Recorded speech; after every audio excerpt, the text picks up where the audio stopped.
أعوذ بالله من الشيطان الرجيم. بسم الله الرحمن الرحيم.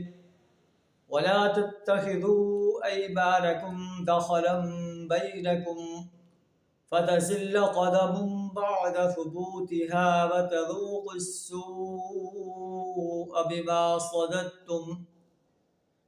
صددتم عن سبيل الله وَلَكُمْ عَذَابٌ عَظِيمٌ.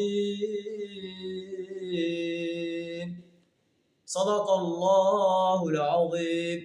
سورہ النحل آیت نمبر 94 آپ کے سامنے تلاوت کی ہے، جس کا ترجمہ کچھ اس طرح ہے: اے مسلمانوں، تم اپنی قسموں کو آپس میں ایک دوسرے کو دھوکہ دینے کا ذریعہ نہ بنا لو، کہیں ایسا نہ ہو کہ کوئی قدم جمنے کے بعد اکھڑ جائے اور تم اس جرم کی پاداش میں کہ تم نے لوگوں کو اللہ کی راہ سے روکا برا نتیجہ دیکھو.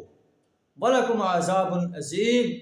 اس پر تمہیں سخت عذاب کا سامنا کرنا پڑے گا کہ کوئی شخص اسلام لانے کے بعد تمہارے اخلاق کو دیکھے، تمہارے کردار کو دیکھے اور کہے کہ یہ مسلمان تو ویسے ہیں جیسے کافر ہیں، پھر وہ دین اسلام سے الگ ہو جائے. اس کی پاداش میں تمہیں عذاب عظیم کا سامنا کرنا پڑے گا. وَلَا تَشْتَرُوا بِعَهْدِ اللَّهِ ثَمَنًا قَلِيلًا. اللہ کے عہد کو تھوڑی قیمت پر نہ بیچو، تھوڑا سا فائدہ حاصل کرنے کے لیے نہ بیچو. إِنَّمَا عِندَ اللَّهِ وَخَيْرٌ لَكُمْ. جو اللہ کے پاس ہے وہ تمہارے لیے بہتر ہے. إِن كُنتُمْ تَعْلَمُونَ. اگر تم جانو.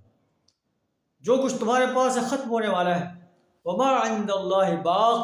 جو اللہ کے پاس ہے وہ باقی رہنے والا ہے. اور ہم صبر کرنے والوں کو جو ہے ان کے حسین اعمال کے مطابق ان کو جزا دیں گے.